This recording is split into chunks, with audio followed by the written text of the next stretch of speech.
What it do, T Squad? It's me, Keisha, and I am here with my all tea, all shade, love and hip hop Atlanta season 12, episode 15 review. The show is back from its hiatus, and we're getting part 2 of season 12. This episode was really, really good, so let's get into it and make sure that you watch all the way through. So the cast is in London. Well, half of the cast is in London to perform at this festival with Spice. Scrappy, Bambi, Chaotic, Amy, who else? Carly, Lil Zane, and maybe 2 other people go and take a bus ride around the city. And this rapper from the UK by the name of Lisa is being their tour guide. So I noticed that Scrappy and Bam. Hey squad, it's me, Keisha, and I am here with my all-new review of Love and Hip Hop Atlanta Season 12, Episode 15. The show is back from its hiatus, and we're getting Part 2 of Season 12. This episode was really, really good, so let's get into it. Make sure to watch all the way through. The cast is in London. Well, half of the cast is in London to perform at this festival with Spice, Scrappy, Bambi, Chaotic, Amy, and a few others. Carly, Lee, Zay, and maybe 2 other people go on a bus ride around the city. A rapper from the UK named Lisa is their tour guide.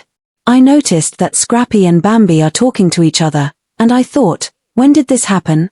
They seem like good Judies again, and we find out from Amy that Scrappy unfollowed and blocked her. This is her first time seeing him since then. If I were him, I wouldn't have blocked her or unfollowed her. I would have simply gone to her and had a conversation about not liking how she kept using my name to get into it with my ex-wife. I think he should have checked her that way. But hey, to each their own. He doesn't want to be bothered, and honestly, he had every right to because Amy was doing some weird stuff. So, Scrappy is back in Atlanta, links up with Kirk and Jock, and in his confessional, he says he's mad that Kirk brought him into his whole fiasco with the Jasmine situation. Obviously, he still feels some type of way about it. I don't know why he hasn't confronted Kirk seriously about it yet, but they're out there playing basketball. Jock tells them that Kendra has a homeboy named Mario, who played in the NFL. They're supposed to be like brother and sister. He says that she told him they never messed around, but Jock was snooping through her phone and Instagram DMs and saw that Mario was flirting with her.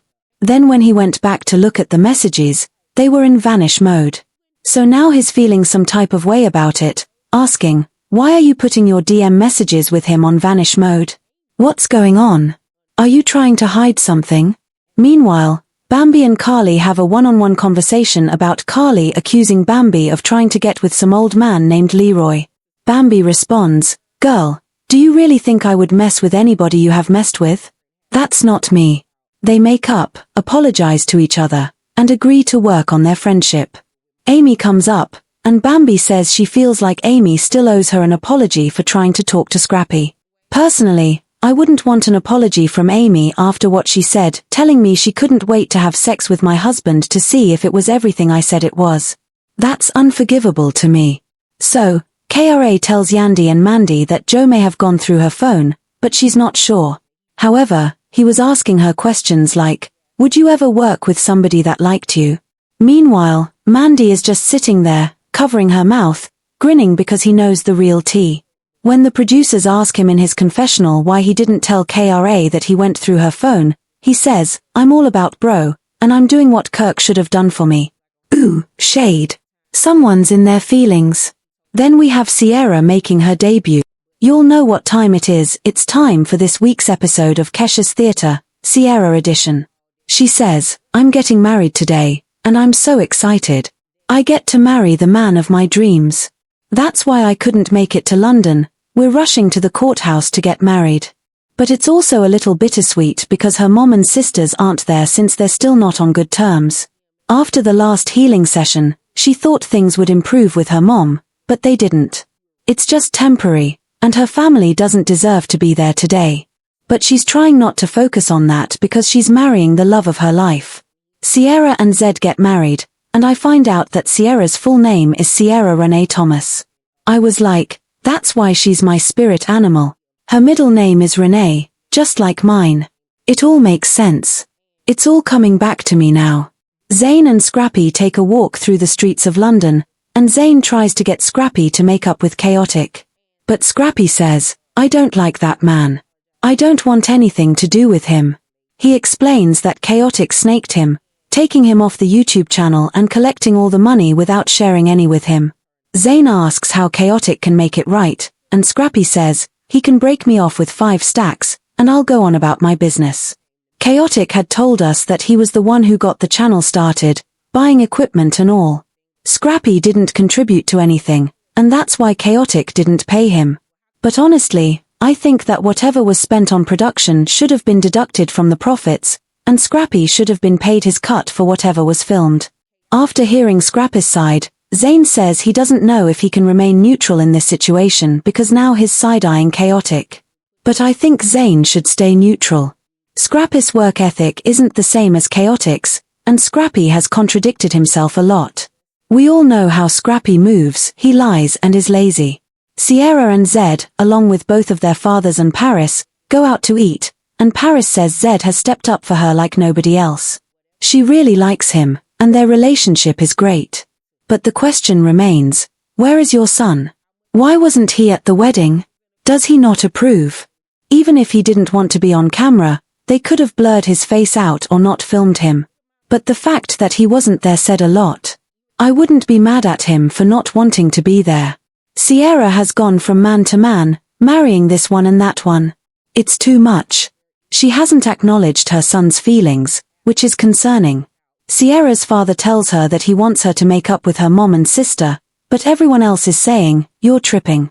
They've hurt her in the past, and they can't keep doing this to themselves. Sierra's father just wanted to get his feelings off his chest. Back in Atlanta, Jock asks Kendra about the Mario situation. Kendra says it's just business, nothing more. But when Jock asks how she would feel if the roles were reversed, Kendra says she's never replied to Mario's flirtatious messages. Jock, however, says, "No, you replied," and Kendra denies it. She calls him insecure, but then Jock reveals that he went through her phone and saw the DMs in vanish mode. They get into it, and Kendra tells Jock, "If you want to play games, I'll be the F out. Go play with your kids." Jock, in response, says, "Time out, I'm about to break you all the way down." Kendra says, "You could never break me down." It escalates from there, with both of them arguing and calling each other names. Later, the cast has dinner, and Scrappy says that Zane has been flirting heavily with the rapper Lisa, even though he's married. Scrappy's wife is at home with their children. Scrappy calls Zane out for trying to keep it low-key, but everyone at the table is like, "Why are you doing this? This is messy." Amy meets with Scrappy and Zane at the bar, asking what she did to deserve being blocked and unfollowed. Scrappy responds, "You and Bambi were into it, and I didn't want to be part of that." Amy can't really say much to that.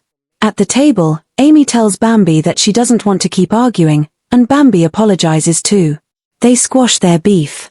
But personally, if I were Bambi, I wouldn't even care for an apology because Amy started the drama in the first place. And I know they looking like, "Girl, what are you doing?" So Sierra's father tells her that he wants her to make up with her mama and her sister. But everybody else is on some, "You tripping." Like, they have lied on her, disparaged her name, did the same thing to Zay. Like, you can't keep on putting yourself through that trauma over and over again. And her father was just like, "I just felt like it was best that I just say that and get it off my chest. I understand how y'all feel." And I was like, "Yeah, Daddy, you tripping." You're tripping. Sierra look a lot like her daddy too. She really does. So then we go back to Atlanta. No, we're in Atlanta, my bad. And Jock asks Kendra what's going on with her and the Mario dude. And Kendra was like, "It's just business. It ain't nothing like that." And Jock asks how she would feel if the roles were reversed. Well, she's been in that position just last season with you and old girl that you said was just cool. Y'all was just cool, but she was in between your legs, all up in your face. And you said ain't nothing going on. What's good, T Squad? It's your girl Keisha, and I'm here with this week's All Tea, All Shade Real Housewives of Salt Lake City, Season 5, Episode 16. So it was the season finale episode this week. Y'all were hitting me up in the DMs and on Twitter saying, oh my God, I can't wait for your reaction video, for your review. The season finale episode was epic, and y'all did not lie at all. I'm still gagged. I literally just got done watching it, and it was pure chaos. Pure chaos. 2 years in a row, Salt Lake City has come with epic finales. Y'all other girlies, y'all got to keep up. I will say that I think that Roni's finale next week is going to be really good. I think the last 3 episodes have been the best of the whole entire season, to be honest with you. And Jersey's finale was really good this season. I'll give them that. Yeah. Jersey's was good. But the Salt Lake girls, give them heifers a raise. Give them a raise immediately.